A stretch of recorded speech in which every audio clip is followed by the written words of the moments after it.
Yo, what's going on, everybody? Welcome into another episode of Mets Daily on the Fan Arch Network. John Saponaro here with you today and every day to talk about our New York Mets. But of course, before we get started, a quick shout out goes to our friends over at Kalshi for sponsoring the video for a limited time. Use the code FANARCHBASEBALL on the Kalshi app to get $10 when you trade 10. And I need to mention, if you haven't subscribed to the channel already, go ahead and do that. We're sitting at just over 4,000 subscribers, trying to get to 5,000 by the time the 2026 season ends. And wow, did the Mets need a win like that? And more importantly than the Mets, the organization, the players, whatever, did Mets fans need a win like that? Obviously, out here on the West Coast in LA, I have not gotten to a lot of games this season. I do not get to a lot of games, as many games as I would if I lived back in New York. That goes without saying.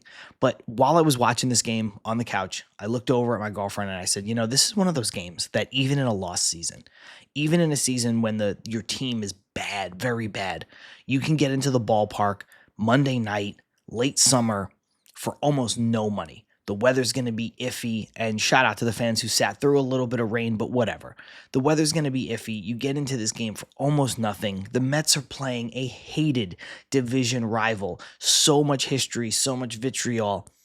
And you go into this game because you're a diehard. You go into this game because you want to still enjoy the baseball season because it's still not even August, which is so hard to figure at this point. You want to enjoy, maybe your last opportunity to see some of these players before they're traded in a couple of days. Whatever your motivations are to get out for this ball game, and then you are rewarded by what is a walkover win, a game where you can just have an absolute blast. You can enjoy some great Citi Field food, you can have a drink if you so choose, and enjoy the atmosphere and really just feel for a moment in time like this season is a little different, because the Mets have not had a win like this basically all year.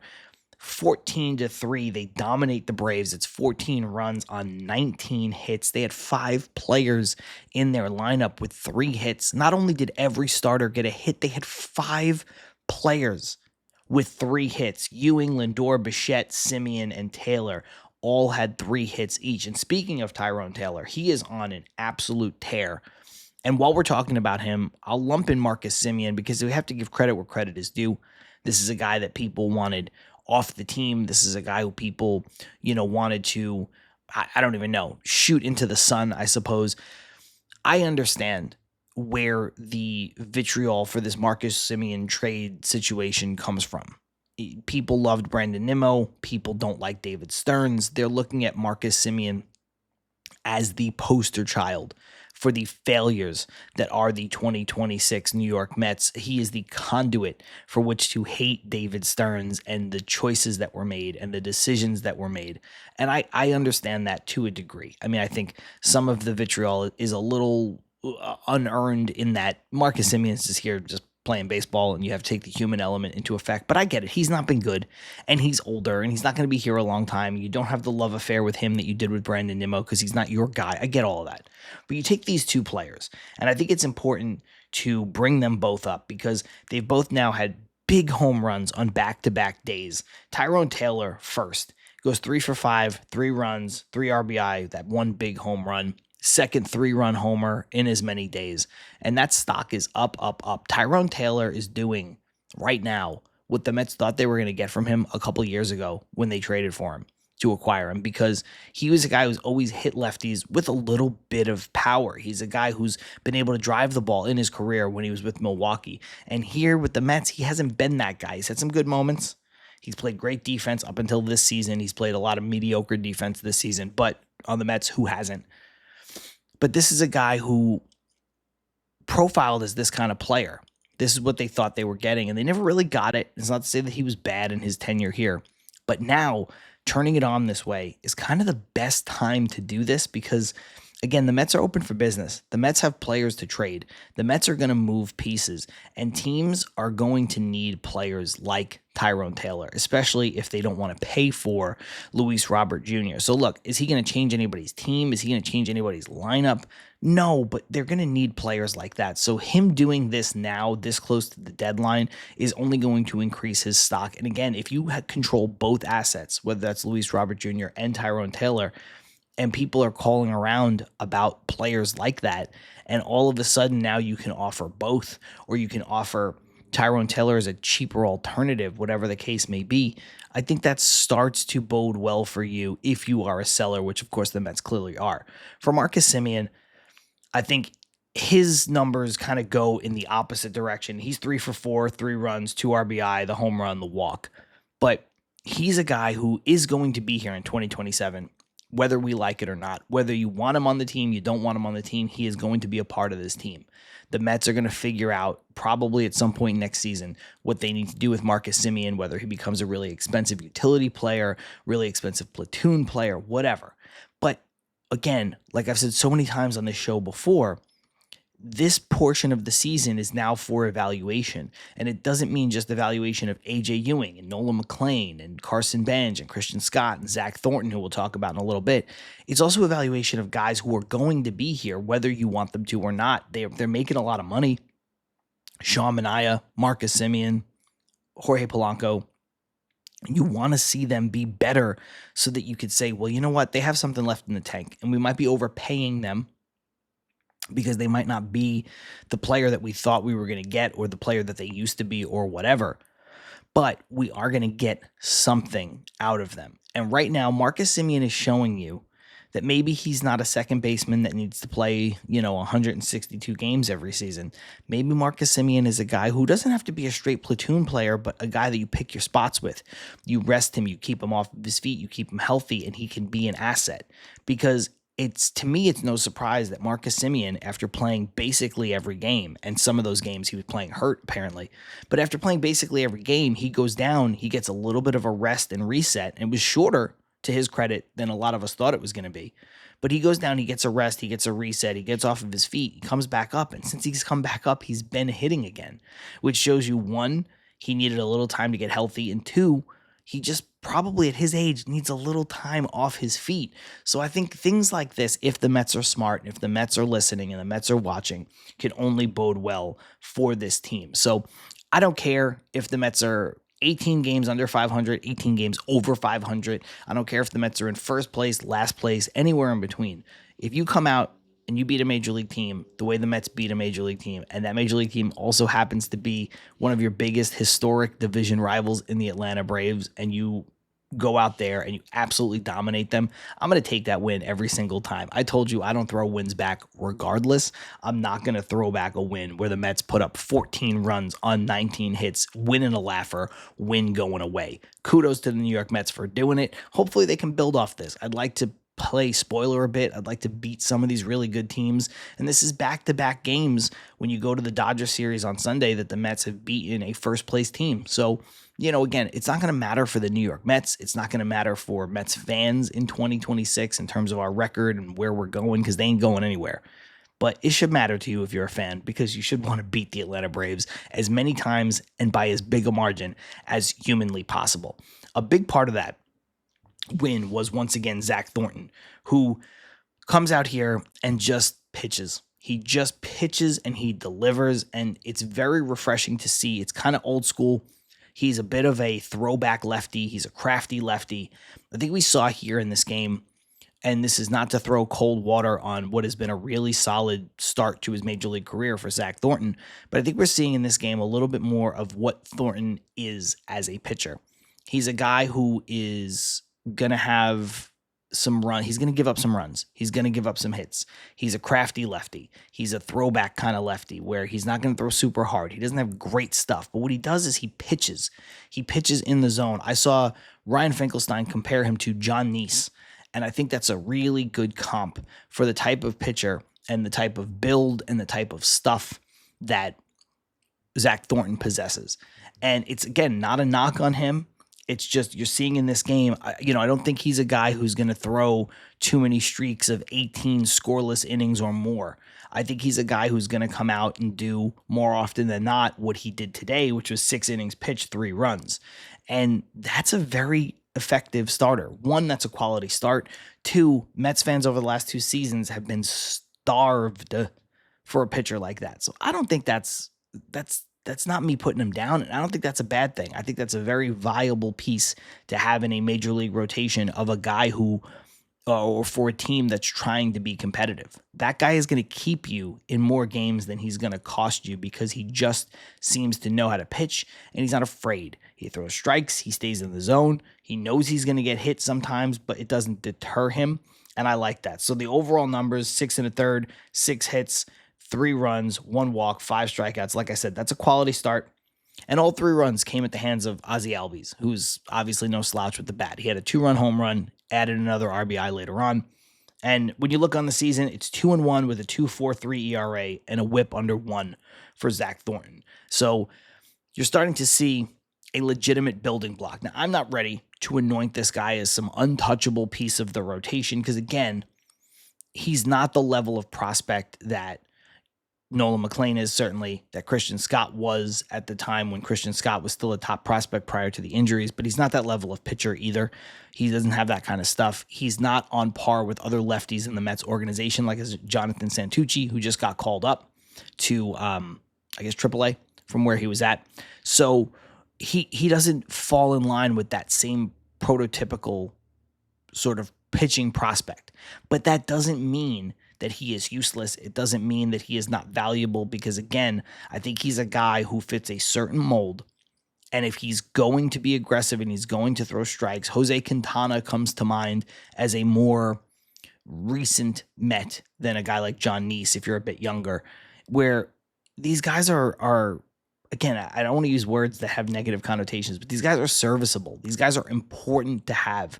You need guys who can go out there and say, we need 6 innings tonight. And they're like, sure, word, I got you. No big deal.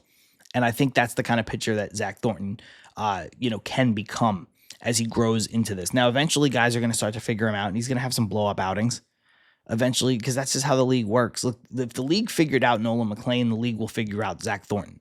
So it's not to throw cold water on it. The guy deserves all the credit in the world. I think he is going to be a part of this rotation in 2027. I'm just not ready to say like, oh man, the Mets have this 3-headed monster. Like one of these things is not like the other. Okay. Nolan McLean can be an ace. I think Christian Scott doesn't have ace potential, but I think on his high side, he could be a number 2. I think he's more of a number 3 in your rotation. When you look at Zach Thornton, you're looking at the back end of the rotation. But again, that is an important piece to have, and hats off to him because he's had a terrific start to his Major League Baseball season. Now, speaking of baseball season, of course, it is here. It is in full swing, and now you can trade every game on Kalshi. And you know what I do. I sit down to record this show, and before I do, I pop on over to the Kalshi app, and I see where I can find good, interesting, or fun value, or sometimes all of the 3, and I try to relate it to our New York Mets. I want to apologize because I said on yesterday's show that I thought the Mets were good value at under, I think it was 3.5 runs. I thought Martin Perez was going to stand them on their heads. I thought they were going to have trouble with lefties like they've had all season. And boy, oh boy, was I wrong as the Mets put up 14 runs. They basically like quadruple the run count that I thought they were going to come up with. So I apologize for that one. That one turned out to be some pretty bad value. But on this one, I'm going to go the under again, but I'm going to take it to a different perspective. The Mets playing the Braves tonight. It is Chris Sale versus Christian Scott, 2 pitchers who have been really, really good. And I think after an offensive explosion, and for the Mets, 2 offensive explosions, you're due for a little regression to the mean. I think maybe I just got the lefty wrong in this scenario. So I'm going to say that the under 7.5 runs for the game total between the New York Mets and the Atlanta Braves. I think with Christian Scott and with Chris Sale starting this game, the Mets and the Braves both having their ace relief squad lined up to pitch in this game, I think this is going to be a much tighter game. I think it's going to be a much more low-scoring affair. So I like under 7.5 runs for this game. That's trading at 53 cents a share, which means $100 will get you $182. On Kalshi, you're trading against peers in a live market, meaning there is no house, and as the probability changes, you can buy into and out of your position. For a limited time, use the code FANARCHBASEBALL on the Kalshi app to get $10 when you trade 10 Kalshi. Trade on anything. Must be 18 and over. Restrictions and eligibility requirements apply. Event contract trading involves risks and may not be suitable for all investors. Prices, values, and available markets may differ from those mentioned. For more information, see kalshi.com/regulatory. Now, we have to talk about the man that we have been talking about seemingly nonstop over the last several weeks, and that is one Francisco Lindor. And yes, as it says on the headline, Francisco Lindor silences haters, because Francisco Lindor has been dealing with more venom and darts and arrows and slings and vitriol than any person as good as him and as committed to winning and as committed to a team and a fan base deserves to deal with. The man is coming off of multiple injuries this season. In the offseason, he had his elbow cleaned up. He started spring training and near immediately got his hamate bone broken, had to get surgery, made it back in time for opening day. He's always a slow starter, but with almost no spring training, he starts slow yet again. Oh, what a shocker. And then he's got the severe calf strain that keeps him out for 2 months, right as his bat was starting to heat up. So when people tell me, either in the comments on videos or on Twitter or in the live comments on Till Mets Do Us Part, my other show, whatever the case may be, when people come up here and they say, John, we got to get rid of this guy a year too early or before it's a year too late. This guy is washed. This guy's not the same player. This guy will take anything back that we could get for him. What nonsense, man. What ridiculous nonsense. And even for the people who don't feel that way, but they feel as though he's some sort of clubhouse cancer. I mean, this is not a guy who acts and carries himself as a clubhouse cancer. I'm sorry. And you don't have the right to say that because you're not in the clubhouse. And you're going to tell me on the flip side that, well, you don't have the right to say he's not one because you're not in the clubhouse either. And you know what? To a degree, that's fair, but I'm not accusing him of anything. I am going with the status quo that things are fine. Now, I'm not saying things are great. I'm not saying the Mets clubhouse doesn't have problems. I'm not saying him and Juan Soto are best friends and they hold hands on the way, into hitters meetings or whatever. I'm just saying that things are fine. They're a functioning, competent group. They are a functioning duo with Soto and Lindor. They are a clubhouse that has issues, but their issues are not one of the best players in the league at the shortstop position. Their issues are not one of the best players to ever put on a Mets uniform. Their issues are not the best shortstop in Mets franchise history. And when you look at Francisco Lindor and you say, okay, well, he's 32, John, he must be on the decline. And here's what I have to say to you. If he is on the decline, let's say this is true. Let's say this year is not the outlier because Father Time is undefeated and eventually he is going to slope downward, right? Sure. Eventually, at some point, that's going to happen. Maybe that is right now. Maybe we are watching the first year of what is a dip for Francisco Lindor. When you realize how good Francisco Lindor has been over his career, the dip is not going to come straight down. The dip will be slight over time. And you realize that this guy is a 5.5, 6 WAR player. So if he slips to a 4.5 WAR player, do you realize how good that player still is? You realize that this is a shortstop who is a perennial 30-30 candidate. So if he becomes a 25-25 candidate or even a 20-20 candidate, do you realize how valuable that is still? Francisco Lindor at his best is an elite shortstop, elite defensive shortstop. So even if his defense takes a little bit of a hit and he becomes a slightly above average shortstop, do you realize how valuable that still is? Because that's the conversation that we need to be having. If he starts to decline, which he will, because everyone does, but if this is the start of his decline, well, he is not going to fall off some cliff. He was too good. Guys like him with the athleticism and the ability that he has do not just one day wake up and forget how to play baseball. So even if this is the start of the downfall, the start of the back nine of Francisco Lindor's career, and it very well could be, I think maybe he's got a year or two left in him where he can play at a pretty high level. But even if this is the start of the decline. The decline is not going to be some drop off where he is an unrosterable player. And like I've said on previous shows, addressing the trade rumors that were nonsense, who are you going to get in the next 2 to 3 seasons that's better than him? The answer is nobody. There's no one in the Mets minor leagues ready to come up in the next 2 to 3 seasons. There's no one around Major League Baseball who will be available either by free agency or by trade because teams don't let good shortstops that are two-way players go. So even if Lindor, let's say in 2027, is 75% of the player he has been over his Mets tenure and his career, well, guess what? There's not another player available that is as good as 75% of Francisco Lindor. So I'm happy that this game came at this time where he can put to rest all of the nonsense, all of the issues, all of the whatever. And he could just go out there, play baseball, have a great game, and remind everybody of who the hell he is.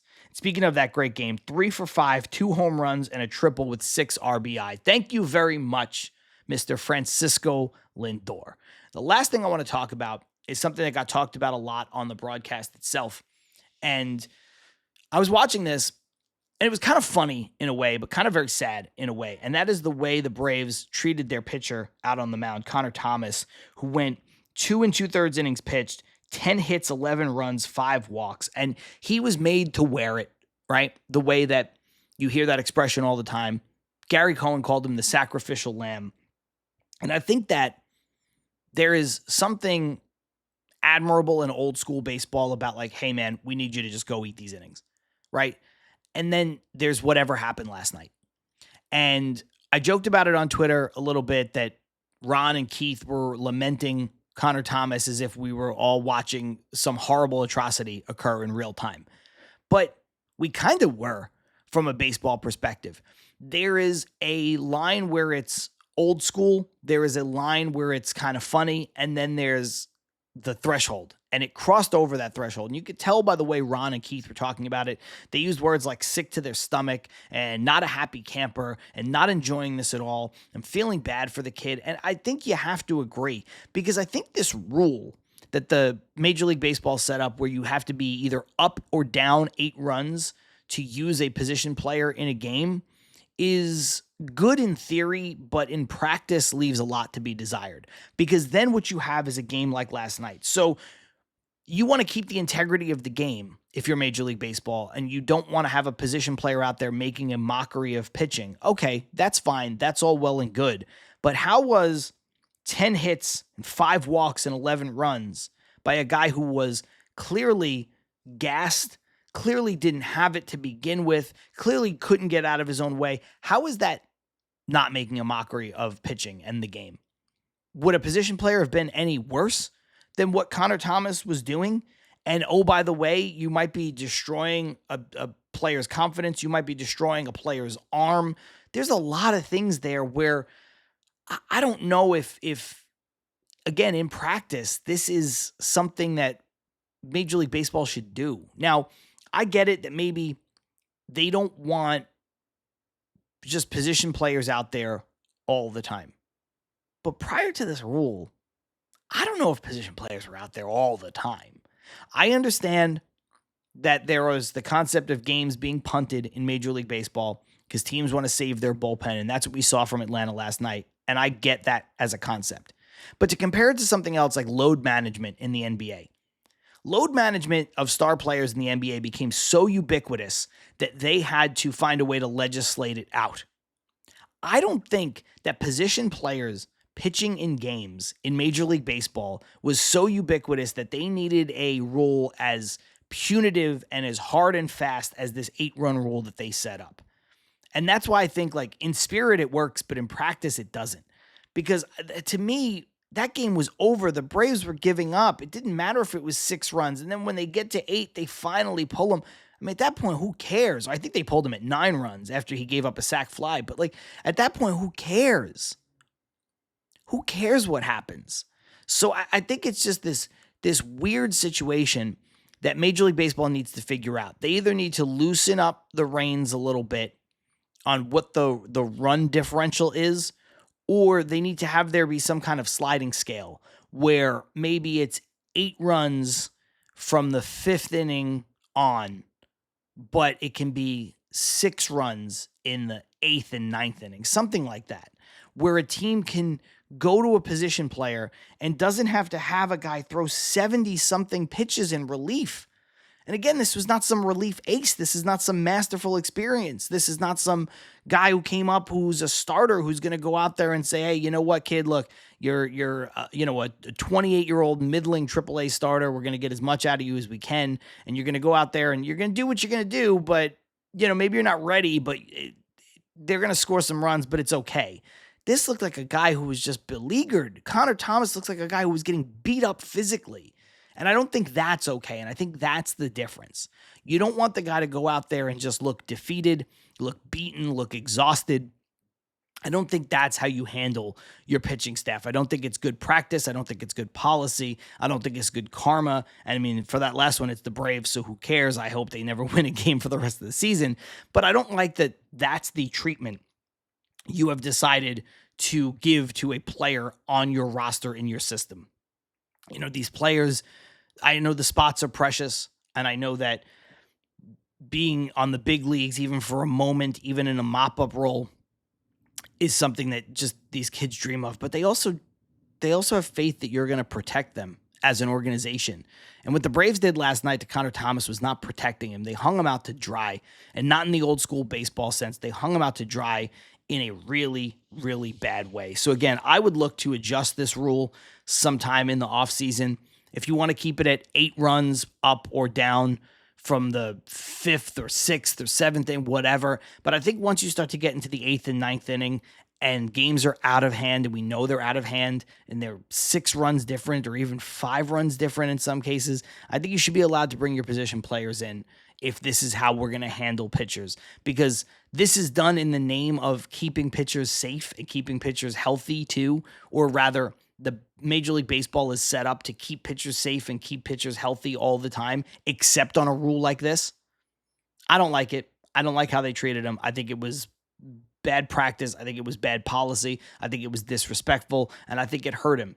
Maybe physically, who knows, but emotionally, mentally, I don't think it was a good look. So shame on the Braves for handling this the way that they did. You couldn't get one other guy out there in the last inning to mop up that inning. You couldn't get somebody else out there when you were trailing by 6. I think it was a bad move. So I agree with Keith. I agree with Ron. I was kind of disgusted by it. That said, that's going to do it for this episode of Mets Daily. If you haven't already, subscribe to the channel, sitting at just over 4,000 subscribers. We'd love to get to 5,000 before the end of the season, but more importantly than that, we would love for you to be a part of it and join our community here at Mets Daily. Until next time, I'm John Saponaro. See you tomorrow.